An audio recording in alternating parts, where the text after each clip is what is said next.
So, ladies and gentlemen, dear members of the press, we welcome you at this press conference following the Support Ukraine Summit in Kyiv that gathered 42 leaders. And please welcome President of Ukraine, Volodymyr Zelenskyy,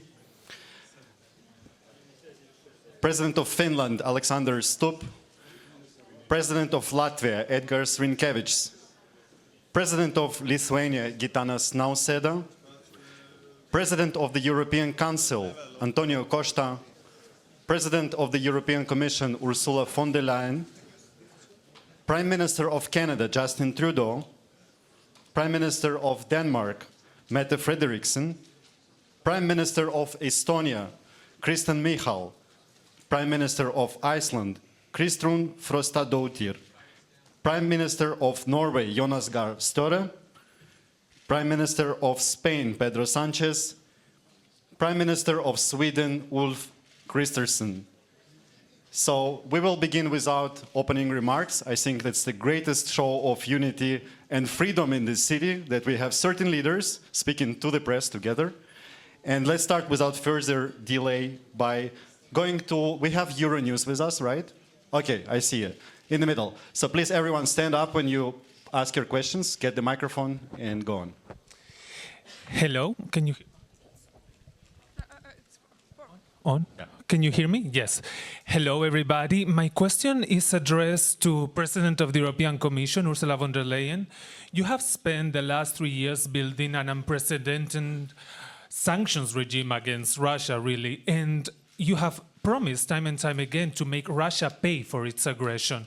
But now the United States is asking Europe to leave sanctions as part of a potential peace agreement. In fact, the US is saying that Europe will be invited to the table only when it comes to sanctions relief. Are you willing to do that just because the White House tells you so? And what demands are you gonna impose on the Kremlin to do that? And just a quick question for President Zelensky. Do you think Russia deserves any sort of relief after the untold devastation it has brought upon your country? Thank you so much. So what the sanctions questions is concerned, what we see is that the sanctions already have a massive effect on the Russian economy. There are skyrocketing inflation, there is spiraling interest rates, so the effect is visible. Companies are leaving Russia. You see they are really grinding sanctions and biting sanctions. These sanctions are part of our approach that we want peace through strength. And it's very clear that unless Russia demonstrates by facts the true willingness to achieve a lasting and just peace agreement, we will increase punitive sanctions against Russia. So the precondition is first we have to see that there's action on the side of Russia towards a just and lasting peace agreement. Presently, there is no lasting peace agreement, so that it's much too early to speak about anything of potentially maintaining or increasing or lifting sanctions. This discussion can only be led after we've seen concrete steps on the Russian side.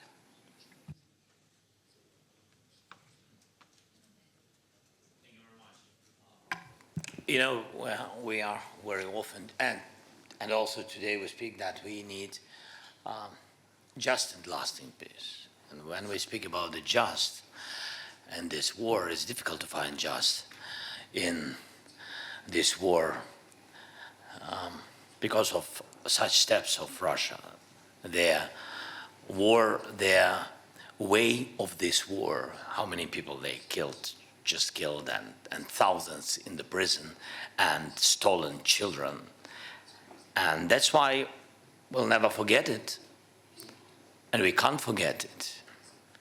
And even if, I hope that our partners on the same page with us, and not only hope, I see it, but we'll never forget it, and we will really do everything that people who began this war, who unprovoked war, all these people, yes, really will answer, and of course we will work on tribunal even after the hard part of this war. Even when we will go to the diplomacy, we'll never forget these surnames and these people. Let's now go to Italian media. La Stampa, you're with us. Yeah, I see you. Go on. Thank you very much. Marco Bresolin, Italian newspaper La Stampa. I have a question for the President of the European Council, Antonio Costa. You represent 27 EU member states. You said, you repeated that EU wants to be at the table when peace talks will start. You also said that maybe you are going to find someone who will represent the EU. But here there are many other representatives of other European non-EU countries. Some others intervene by video. Do you think that this seat should belong to the EU, or are you ready to share a common seat with other European leaders in order to bring a European position at the peace talks negotiation? Thank you. Thank you very much. Of course, only Ukraine can decide when there are conditions to start effective, credible, and sustainable peace negotiations. All of us welcome the huge efforts from President Trump to push Putin and Russia to negotiation, and I wish that these bilateral talks open the door for a really peace negotiation. But only Ukraine can decide when we have conditions to do this. But this war is not only about Ukraine, it's also about European security. And for this, it is essential that Europe, as present in the negotiations and participate in negotiations. Not only the European Union, also our friends like Norway, Iceland, United Kingdom, because all of them are very engaged in the support of Ukraine, and they are very concerned about European security. Then I believe that if we reach to have a joint special envoy representing not only the European Union but also the other European countries, we strengthen our European position, and we will discuss this in the next European Council on the 6th of March that I yesterday invited the leaders to participate. And this special European Council is about how to strengthen our capacity to invest more, better, faster and stronger in our own capabilities, how to strengthen the Ukrainian capacity, but also how we can be prepared for participate actively in the future peace negotiations if and when they arrive. Thank you. Thank you. Next one to Danish media, Mathilde Kimmer from the R. Yeah. Yes. My question is to the Danish Prime Minister. Today you presented this willingness to support the Scandinavian and the Baltic countries to support a newly established brigade, Ukrainian brigade. But where are you on the question of boots on the ground in a potential European peacekeeping mission? Thank you for that question. Well, from a Danish perspective, we are open-minded, and as I have said from the beginning of this war, we will be with our friends in Ukraine as long as it takes and to the end. I think for now, the most important thing is to ensure that Ukraine will get what they need on the ground. And therefore, I urge everyone to contribute more on donations, weapons, air defense, things we have discussed for several months and years now. I think that's the most important thing. And of course, a lot of questions has to be, answered before we can take a concrete solution when it comes to boots on the ground. And as Antonio Costa just said, this war is about Ukraine and it's also about European security. And therefore, we need to look at the entire eastern flank when it comes to deterrence and defense. But we are open-minded. Thank you. Delphi Media, Herman Kelomis. Delphi, yeah. Hello, Herman Kelomis from Delphi in Estonia. In my country, it is a day with a double meaning. We have our Independence Day, so my question is to President Zelensky and Prime Minister Michal. Should there be an unjust peace in Ukraine? Do you think Estonia's independence could be threatened, and how soon?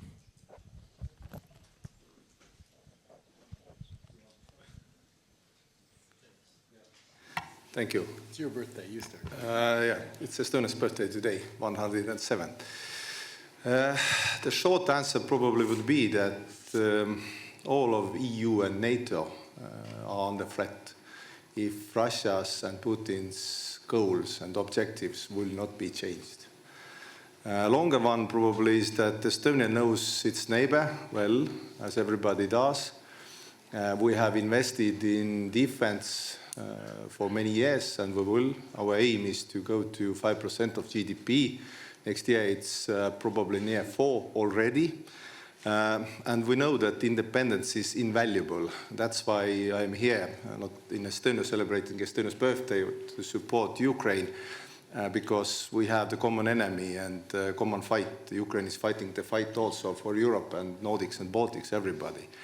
So to answer the question, the unjust peace probably would hit everybody, also United States, because Iran, North Korea, everybody would assess that they can do whatever they want. So everybody in this probably are together. And to EU and everybody, just a thought that if you count the men who bear arms in Russia right now, if the war would end right now, there are more than it was before the war. What will they do? Will they become physical education teachers?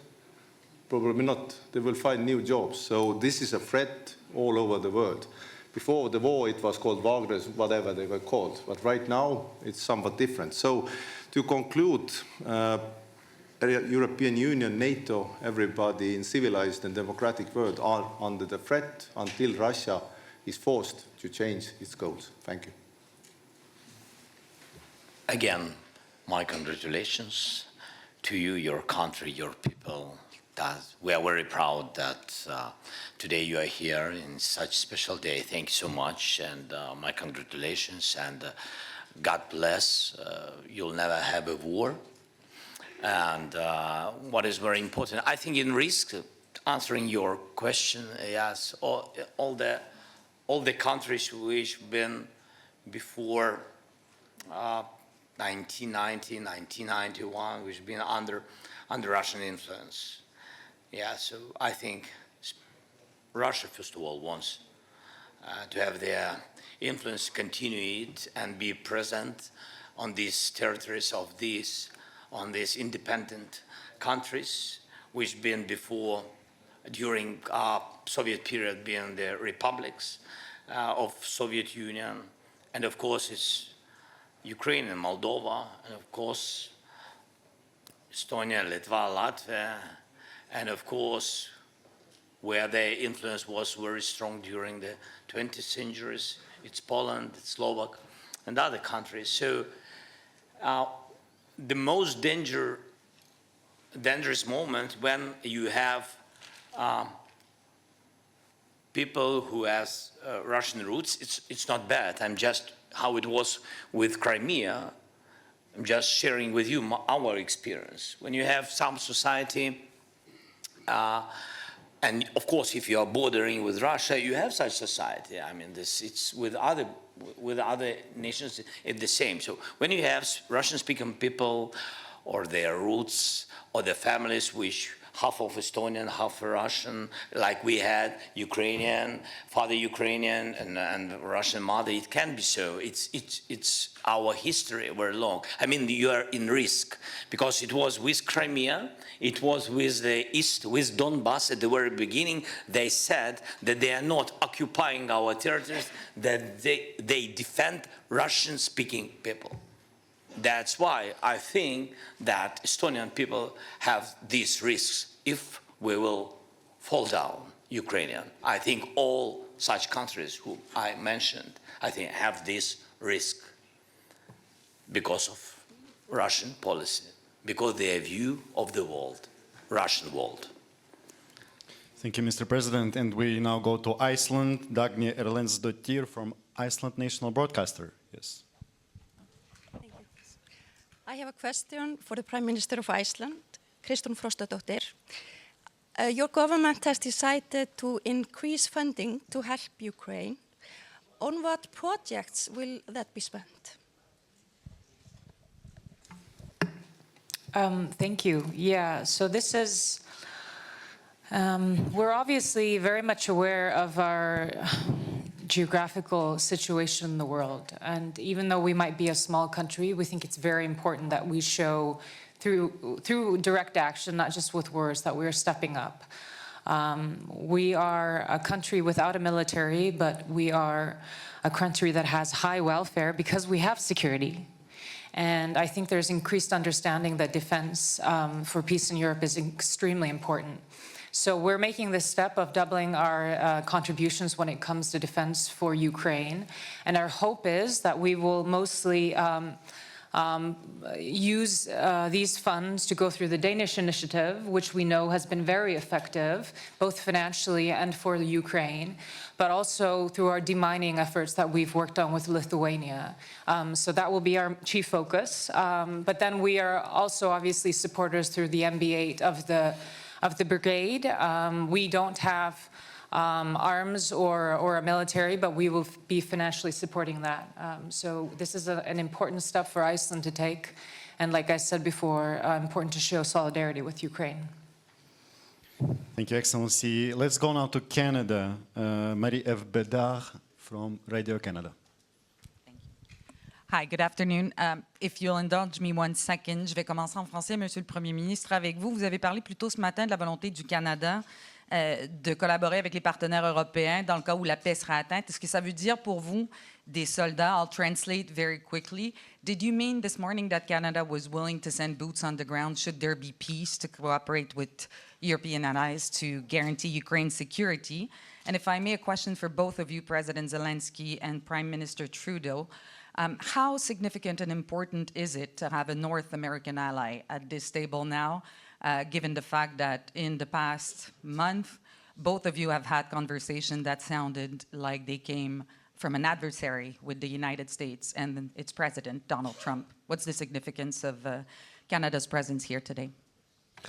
Well, first of all, Canada has been there for Ukraine from day one, indeed from before day one, as in 2015 we started training Ukrainian military forces on the ground in Ukraine, which was a significant part. Western training to the Ukrainian armed forces is one of the reasons why Ukraine has been able to stand up to the Russian invaders so effectively over the past years. It's not just Canada, a number of countries have been involved. But for historical reasons, Canada having the second largest diaspora of Ukrainians in the world means that we felt deeply connected to Ukraine, but we also believe deeply that it's not just about Ukraine, it's about the rules and the values and the principles of sovereignty, of independence, of territorial integrity that protects every country in the world. All of us rely on those rules to be able to build peace and security. And we know that with the world changing, we're all going to have to do more around peace and security. One of the key themes that we heard today, as we've heard from many, many partners around the world in NATO and elsewhere over the past number of years, is people are going to be doing more on defense. 9.5 years ago, when I took office in Canada, the previous government had us down below 1% of defense spending, even though the NATO 2% pledge had been made a year or two before. In the subsequent time, we have more than tripled defense spending on the path to 2030, and we're on our way to 2%. And we know we're going to have to continue to do more and more in an uncertain world, and Canada will be there. As to how we will be there, we will work with our neighbors on it, but everything is on the table because we need to make sure that might no longer makes right in this world. That's what has led to 80 years of incredible stability and prosperity, not just in Europe, but around the world, because of the institutions we built out of the ashes of World War II. And standing up for those institutions is in the best interest of every single one of us. Now, as a collection of different nations, we will have different perspectives from time to time on the best way forward, and those will be worked out in forums like this or at the G7 forum or elsewhere. But we are united in our values. We are united in wanting to see peace and fairness and prosperity for all our citizens, and that's what continues to drive us forward. Le Canada va toujours être là pour l'Ukraine. On est là depuis les débuts. On va continuer de l'être et on regardera comment on peut mieux aider dans les années à venir. Parce que défendre l'Ukraine, c'est pas juste défendre l'Ukraine, c'est défendre les principes et les valeurs qui nous protègent tous. Merci à vous. Victor Guerrero, Televisión Española. Sorry. Mr. President, I'm sorry. Really, with pleasure. That's okay. No, he can tell us how much he likes Canada. Because I love Canada. And I really appreciate that we have such relations with you, Justin. And you helped a lot, and a lot of your people helped us at the very beginning of war. We never shared, by the way, that we've been in touch. And really, at the very beginning of the war, we didn't have really huge technologies with drones and etc. When we began to produce drones, and even when we bought drones with some partners, they didn't have Canadian high-level optic technologies. And Canada helped us with this, and we spoke a lot of this, and we had this, and we began to help our guys on the front line, on the battlefield, with these drones and etc. It was really first weeks and first months of the first year of war. Then, Justin, absolutely right about training missions. Really, the part of our army was prepared by Canadian officers, instructors. But what is very important, and it was very important again the first year, because they've been well trained. For today, the situation changed. After that, after Canada, we had such missions in Europe, in different countries, and then so the experience of this war gave us new knowledge of the war. And of course, today when we trained abroad, we have to come back and train again on the battlefield, because the war is changing. It's technological war. That's why. But we really appreciate for your help and packages, military packages. So thank you so much. And I think that's all, yes? Well, with regards to Donald Trump and having a North American partner here. With Donald Trump? This is, by the way, this is question to you, to Canada. I mean, that's well, with Donald Trump. Now we had a conversation. It was very good conversation, G7 conversation with the leading role of Canada. Yes, thank you very much, Justin, for organizing this meeting. Everybody been there, and we spoke about it, and we hope that United States will continue support, like all the partners. All the partners do it, and we need also not to lose this unity between Europe and United States. Thank you. Thank you. Now we can proceed to Victor, finally to you. Where is the Spanish media? Yes. Hola. This is a question for Pedro Sánchez, Spanish Prime Minister, and also for President Zelensky. First in Spanish, then I will translate in English. Señor Presidente, usted esta mañana decía que España va a apoyar a Ucrania el tiempo que haga falta y con mayor determinación. España, su gobierno, está valorando o podría valorar enviar soldados dentro de una fuerza de paz o en otro formato. Prime Minister, you said this morning that Spain would be supporting Ukraine as long as it takes and with more determination.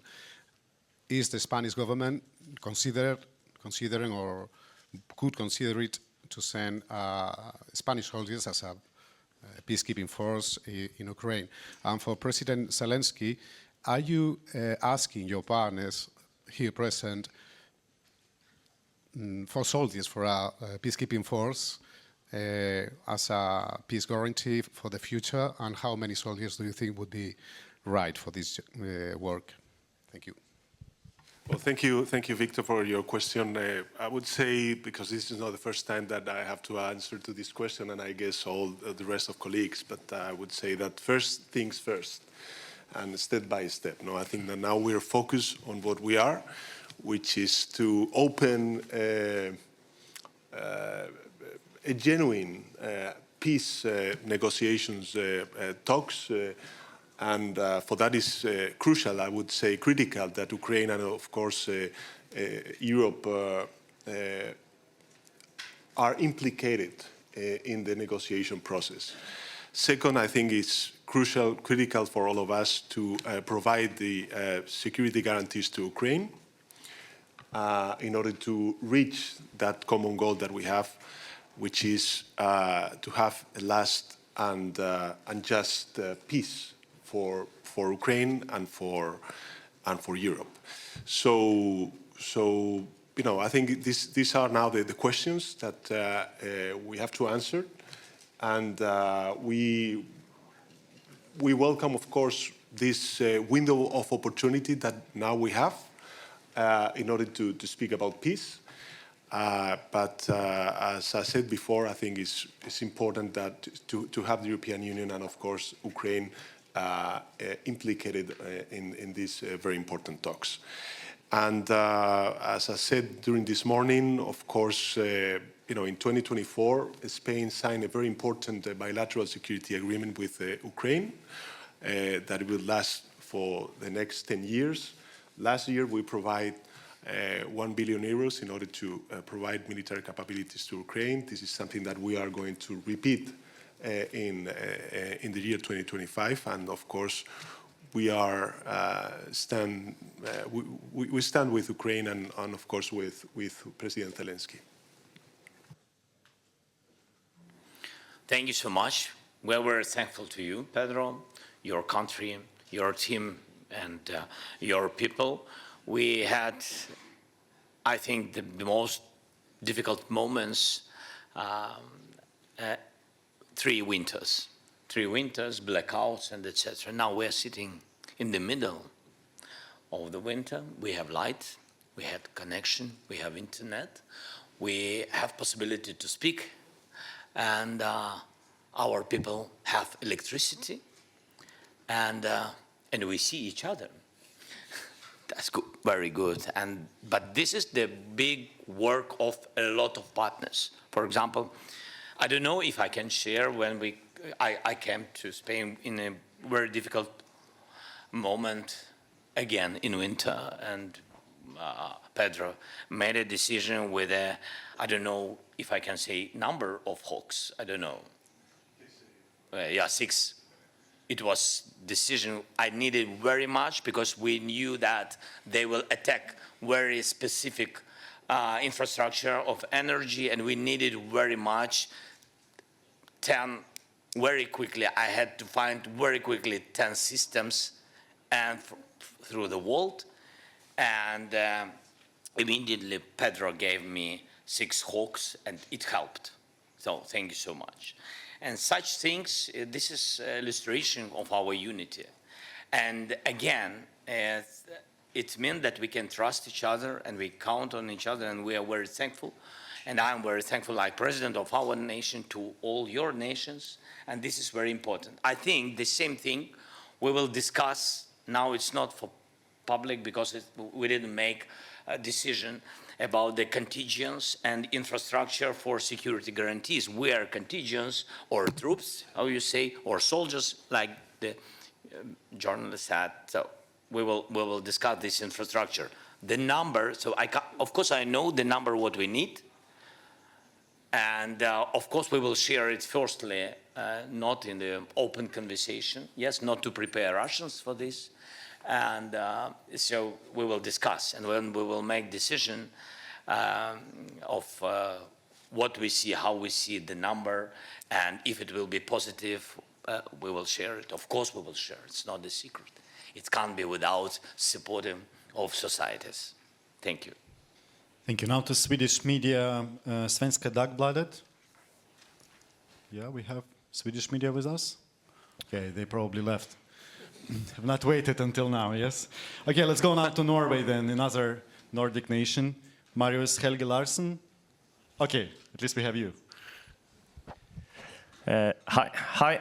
I'm Marius Larsen from the Norwegian news agency NTB. I have a question for President Zelensky or anyone else who would like to answer it. You have now been through... Can you ask Sweden, please, because they don't have journalists. President Zelensky, Sweden, and anyone else, okay? Sweden, Zelensky, or anyone else, or my Prime Minister, who hasn't gotten any questions yet. So, but it goes to you first, President Zelensky. You have been through 3 terrible years of war. What are your hopes for Ukraine and the Ukrainian people for the next 3 years to come?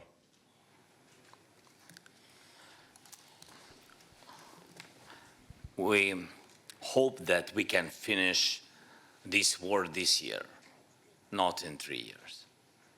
It's very, very difficult.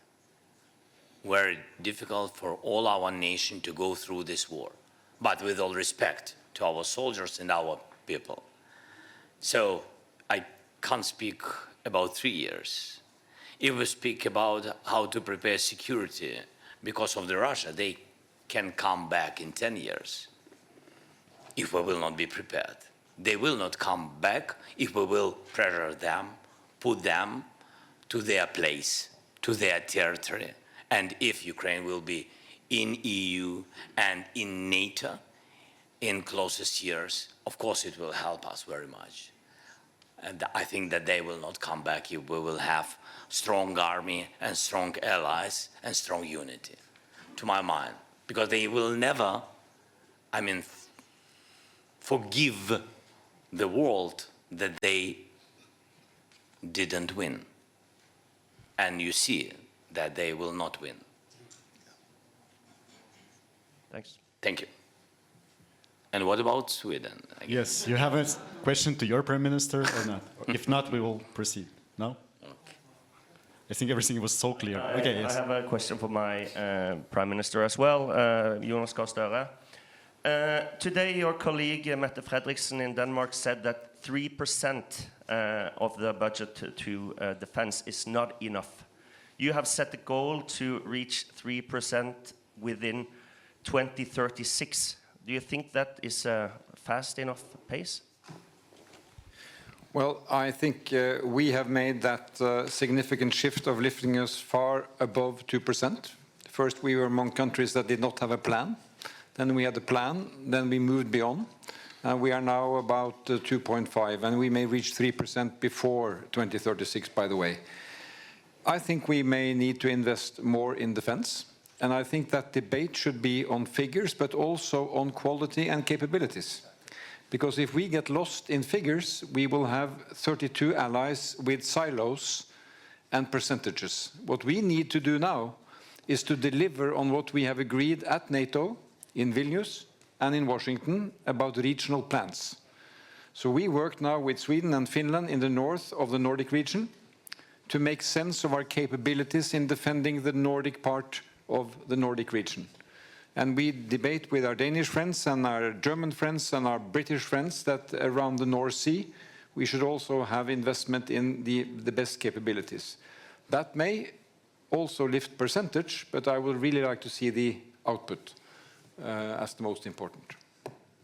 Thanks. Thank you. Let's go now to Finnish media. We have with us Jonas Immonen from Ilta-Sanomat, right? Yeah. Yes, thank you very much. Jonas Immonen from Ilta-Sanomat, Finland. Question for President Stubb and Mr. Zelensky. Mr. Stubb, you said earlier today that there are now mixed messages and signals coming from the US in support of Ukraine and also defense of Europe as a whole. Mr. Stubb, what do you think that's going to be Finnish role and responsibility for future for European defense? And Mr. Zelensky, do you think or believe that Europe will and should be able to replace US support if needed? Sure. Perhaps I'll answer through 2 points. I'll answer the question to Vladimir first. I think we need to get our facts right. When you look at support for Ukraine throughout this war, Europe stands, as Commission President Ursula von der Leyen said earlier, at about 134 billion euros, more or less. The United States, roughly around 114 billion. I look around this table and I see NB8, so 5 Nordic countries and 3 Baltic states. We're actually at 26 billion euros, roughly speaking. So that's about a fifth of what Europe has supported. So yes, to a certain extent in the future, we're going to have to take more responsibility, but to get bogged down in who has given more, I think is the wrong tack. The second point I have to make, it's not only about the material support, it's also about having skin in the game or having some kind of a plan. I think Norwegian Prime Minister Jonas Gahr Støre put it quite well earlier when he said that we Europeans can't complain our way to the negotiating table. And my worry is that in the past 2 weeks, when we've seen a shift in the transatlantic partnership, and you'll know that I'm an avid transatlanticist, we have to wake up to a new reality. And then the question is, how do we get skin in the game? How do we get involved? I think a good start is what President Costa has done, is to call a European Council. Because right now, European diplomacy is rather cacophonic. It's all over the place. That's why I have, together with some colleagues, proposed that we sit down and think about a plan. And in my mind, that plan or sketch goes in 3 phases. The first phase is the pre-negotiation. That's where we are right now.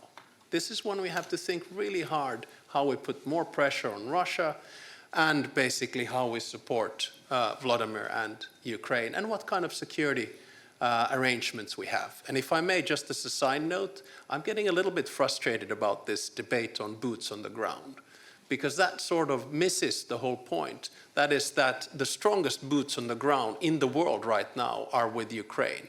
They have the land forces. Then it's a question about which phase and how Europe will come to support Ukraine. In the air, in the sea, with reconnaissance, with intelligence, etc., etc.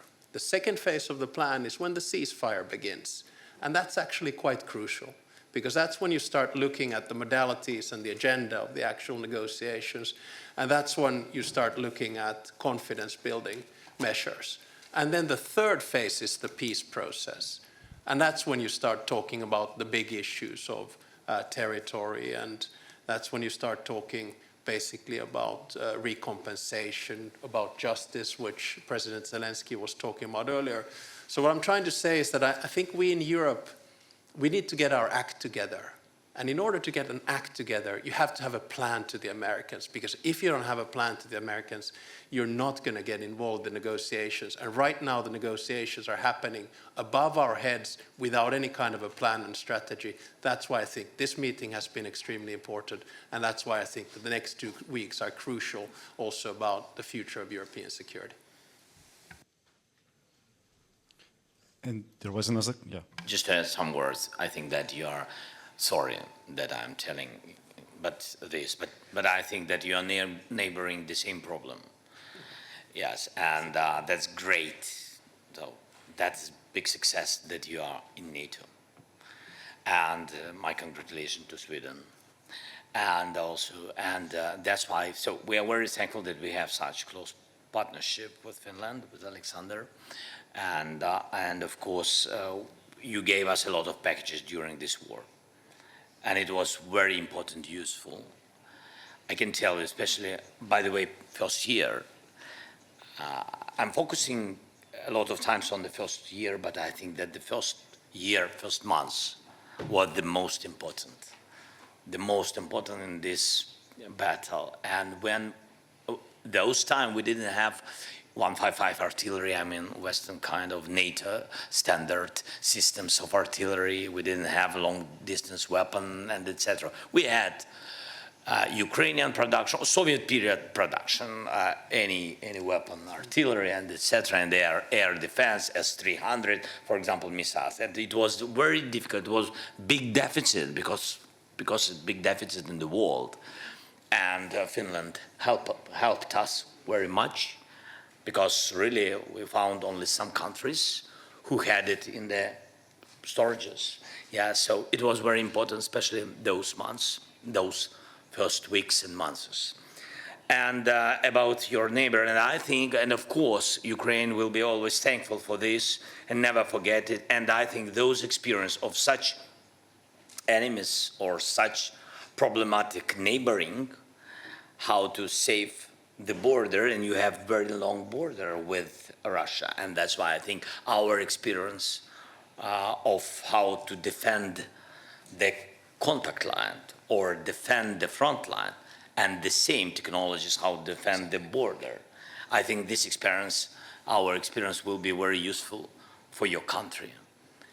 It doesn't mean that you will have a war, but it's more safety. I think so. Thank you. I was told we have another question to Prime Minister Kristersson from Ukrinform. Yes, the floor is yours.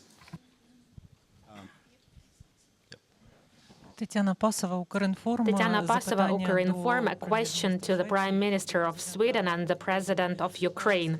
Could you please tell us right now? I can put my question in English, actually. Today, President Nauseda stepped with the initiative for Ukraine to become a member of EU by 1st of January of 2030.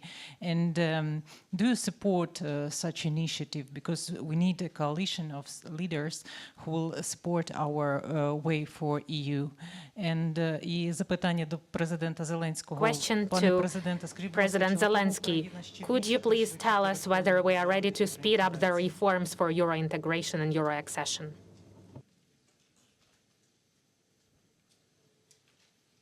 Was that for me? Okay, yeah, sure. Well, obviously we have we have the phrase of a merit-based process, and since there are a lot of merits, there is a good reason for speediness in the process. So that's very easy, and I really wouldn't mind to have a very specific date. I think there is an urgency in becoming a European Union member, and even more so if there is put at a doubt whether Ukraine will be allowed into NATO for every country. So I think the European Union accession is an urgent need.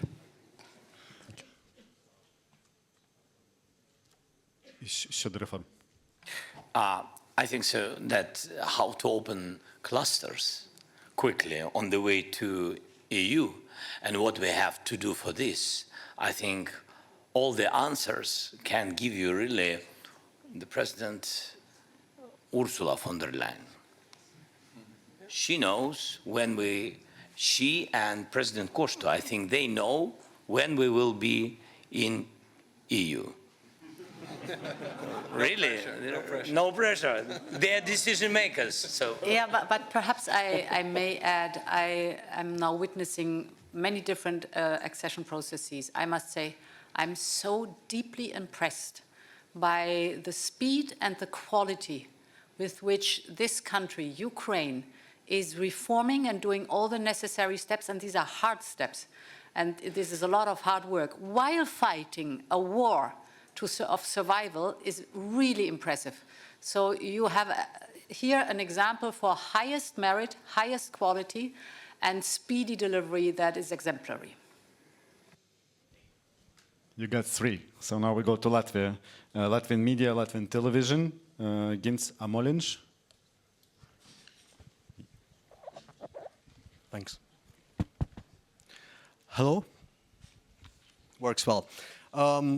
So the Nordic and the Baltic states, my question would be to President of Latvia, President Rinkevič, and maybe a short comment on that from President Zelensky, if possible, shortly about the Nordics and Baltics announced today, the pledge to train and also to equip a brigade-sized unit. Given the uncertain situation right now in geopolitics, and a bit of a follow-up on the Finnish colleague here, do you see that Europe would need to rapidly increase its military aid to Ukraine? And is Europe capable of doing that? Thank you. Actually, those are very easy questions. Yes and yes. But I think that for the second, what we really need is to first of all, get a very clear message to the defense industry that we are going to spend more, because what defense industry needs a clear commitment. Number two, both on the national level, less at the European level, we still are experiencing all those procedures. Sorry to say, but I think that we need to get out of this kind of mode that we are very much process-oriented, but to move to the results-oriented. I do believe that we can do that, and I do believe that we must do that, and I do believe that we will do that.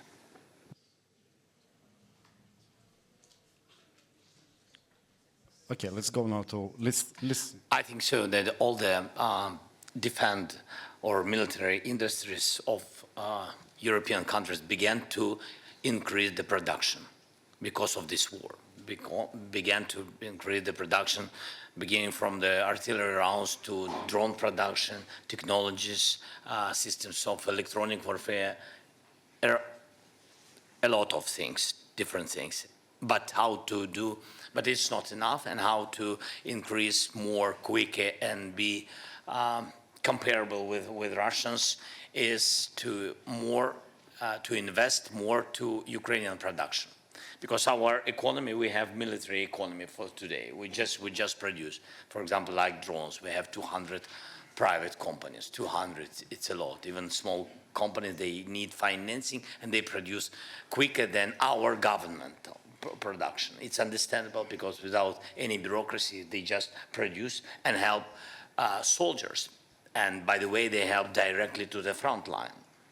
What is important, they don't produce and just to give government, and then government think how to send it to the front line. So there are a lot of quick ways. For example, we did one thing. So I began to pay money directly to brigades. It's one of the versions, how to help them to produce quickly. And they really do a lot of things. And they buy and produce. There are brigades on the front line which produce at the same time. So really very sorry if I'm using not correct word, interesting, but it's incredible. So that's why we need additional financing for our Ukrainian production directly to private sector. Now to Lithuanian media, LRT, Augustinas. Yeah. Thank you for opportunity. Question for Lithuanian president. I also would like to ask you about, peacekeeping force possibilities in Ukraine. We see that it's hardly likely that anytime soon we can see this coming from EU or NATO frame. Are you willing to take a unilateral decision, like, for example, United Kingdom is talking about? And also I want to ask President Zelensky, looking around you today, around this table, do you think that this Nordic-Baltic region is playing more and more significant role in support for Ukraine? Thanks. Lithuania is ready and will be ready to support Ukraine under any circumstances. And even now, as we speak, Lithuanian people, ordinary Lithuanian people, are accumulating financial resources in order to buy the drones for Ukraine. So my country is not tired and will be not tired in supporting Ukraine. When it comes to the decision you mentioned, I think we have to answer to the three questions, first of all. We need the clarity about the mandate of such forces on the soil of Ukraine. Are we speaking of peacekeeping or peace enforcement? There is no peace yet, and even the ceasefire is not a reality, unfortunately, so far. The second question, and the answer to the second question is, are we ready to enforce the ceasefire? So the force must be real. The first time the peace is violated or ceasefire is violated, the retaliation must be immediate and strong. Otherwise, we compromise and we discredit the very concept of the security guarantees. And the third question is, are we ready to back each other? Or, in other words, unity is vital. Europeans with the backing of the United States would be ideal solution. Are we there? I have my doubts. Maybe my doubts will disappear in the coming weeks or coming months. At least I'm looking forward to the Hague summit. I hope there will be positive news from this summit, despite all our reservations. So I think the question is a little bit too premature, but when it comes to the training mission, Lithuania is already there. Our experts, military experts, assist Ukrainians to improve their professionalism and fighting capacities. They are there, and we already answered to this question positively. And if you allow me, I will comment my initiative on the date of European Union accession, Ukraine's accession into European Union. You know, this is a matter of political commitment. If we talk about the NATO membership, of course we understand that not everything is in our hands, and the decision depends on other allies too. But the European membership is in our hands, in the hands of European Commission, in the hands of member state, and of course the hands of Ukraine. And Ukraine is doing really a great job under such complicated circumstances. So I truly believe that it is a realistic date. It's ambitious, but realistic date. Thank you. One more important partner with us, France, Monsieur le Ministre Benjamin Haddad, Minister Delegate for Europe and Special Envoy of the President. I'm told we have a question for you coming from Union, Sayenka. Thank you for this opportunity to ask a question. I would like to refer my question to French Minister. France has already provided Ukraine with very significant support in order to help to survive our country. Especially, you provided us Scalp long-range missiles, howitzers called Caesar, armored fighting vehicles, ammunition, and other vital support. And my question is your country ready to continue support Ukraine for another year? Are you ready to increase this level of support? And my quick follow-up for the President of European Commission and President of European Council. You have already heard proposal from Lithuanian President that there should be setting a date for Ukrainian accession by the 1st January of 2030. Is this a goal of your mandate to coordinate and help Ukraine really become a member of European Union by this date, 1st of January of 2030? Thank you. Thank you.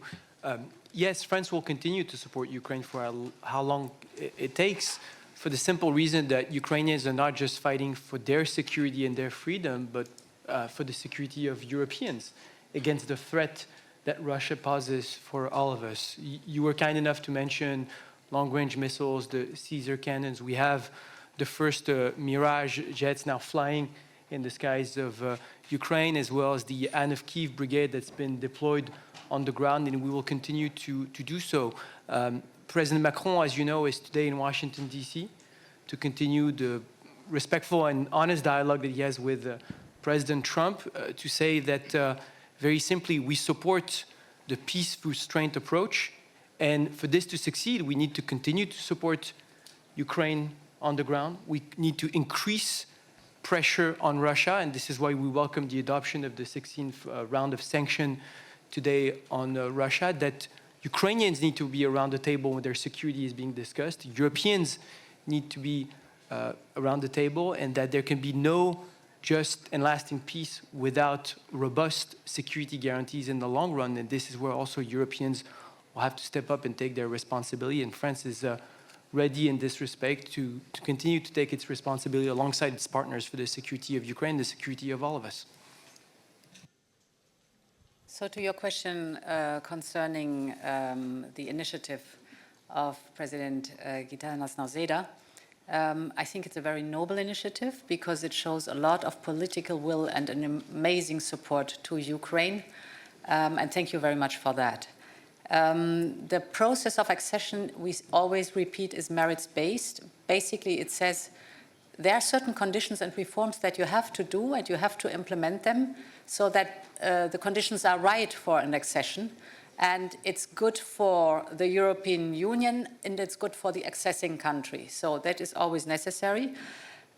What I want to emphasize is that if you would just only set a date, then it would also mean the other candidate countries would ask immediately for a date and not a process anymore.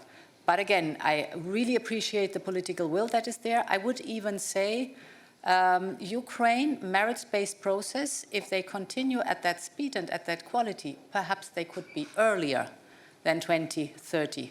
So thank you very much for giving the impulse, and let's work hard on all sides really to keep the momentum up.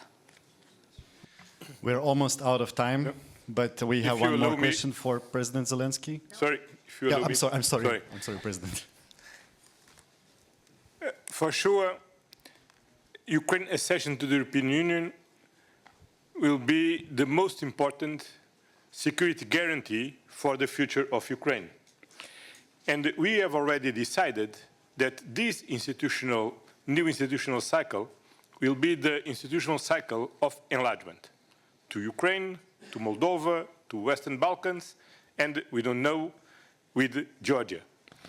It's a merit-based process, and we are working hard from the European Commission to the different candidate states.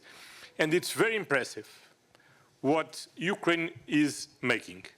Because in fact, Ukraine are writing a new playbook how to make reforms at war times. And this is very difficult to imagine. But we are very committed, and I'm sure that the different member states, the European Commission, and Ukraine, Moldova, the Western Balkan countries are working very hard to deliver on this enlargement. And we need also to work among us to make the necessary reforms to welcome, well, these new member states.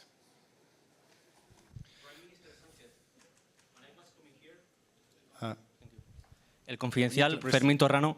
Okay. While I was coming here, I met just in the street a Ukrainian friend who told me to say thank you for the €1 billion you announced today. And when I said goodbye to him, a question came to my mind, like, how will you explain to these Ukrainian citizens and other Ukrainian citizens, and also to the Spanish taxpayers, that Spain still this year, last year, 2022, is paying more, 2 times, is paying €2 billion to Russia buying liquefied gas, and today we are only announced 1 billion to Ukraine. And so I would like to ask you, what will you tell to him, to Spanish taxpayers, because this money is still helping to fund the war? And to President Zelensky, I would like to ask that you said trust with partners is very important.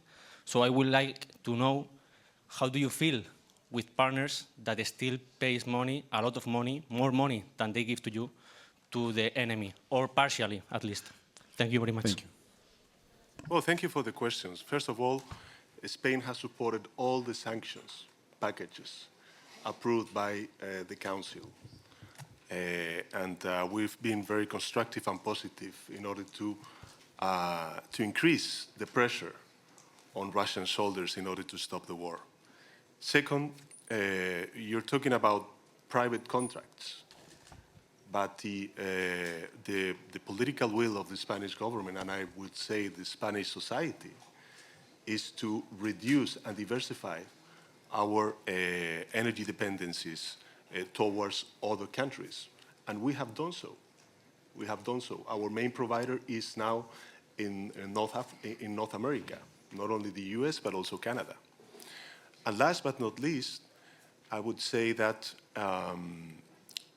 that we have committed ourselves as the Spanish government to devote €1 billion for the next 10 years, each year, in order to provide that military capabilities to Ukraine. So, you know, we are supporting Ukraine, we are supporting President Zelensky and his government, and I do believe that even if we're far away from the front line, because we are coming from the Iberian Peninsula, we have also a good representation of the Iberian Peninsula with the President of the Council, Antonio Costa, and myself.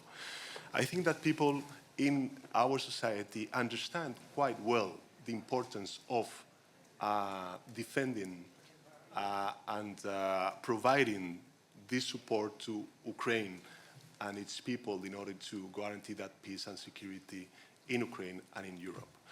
And by the way, you know, when it comes to enlargement, since we come from a country which became a member state of the European Union back in the 80s of the 20th century, we're always open and very constructive in the approach of the enlargement of Ukraine, Moldova, and Western Balkans. So, you know, I think that, and this is not because it's the political will of the government, it's the political will of the Spanish society, which really feel that solidarity before, when we were, you know, with some problems, and nowadays, when other countries, such as Ukraine, need that solidarity. And I'm also very happy that we agreed with President Zelensky to open a Ukrainian hub in Spain, since we are the fourth largest country in the European Union receiving Ukrainian refugees in our country, to provide that services, not only from the Spanish government, but also from the Ukrainian government. Okay, and one last one to wrap up from the Ukrainian media to Ukrainian president. 1+1, прошу, слово вам. Mr. President, you've mentioned several times that Russia is not intending to have a peace, and in confirmation to that, we have a situation when the United World is gathering here to talk about peace, about some agreements to resolve the immediate challenge. Russians, in the name of Lavrov, they're saying that we don't have anything against Europe to join negotiations, but we'll still, it doesn't mean that we'll stop any fires. And today you've mentioned that you would like that, and we would have peace till the end of this year. Due to this position of Russians, how credible do you think that we might have the peace till the end of the year? And we heard a lot these phrases about concessions. What is the border in between of the concessions and the enforced peace that could be a treacherous one, as was mentioned by your counterpart from the Czech Republic? Well, this is not the first ultimatum by the Russian Federation. And frankly speaking, we can hear the same statements every week. There's nothing new. We need to reinforce ourselves, to augment the understanding what could be done in Europe, to increase the production, to reinforce the capabilities of our armed forces, to negotiate with partners, definitely without Russia, to talk about the security guarantees for Ukraine. So you need to be ready to anything. And at the same time, you would need to do everything for this diplomatic track that is mentioned around Europe and by the United States, for that to be able to see some possibilities with this track, but without the violation of the constitution of our country, without the violation of the interests of Ukrainians and the people of Europe. A lot could be mentioned about that. So no matter the ultimatums that we'll have from the territory of Russia, let us do our own, let us work. And as long as we have such strong partners, we're not alone in face of Russia. I think we'll manage everything. Thank you so much.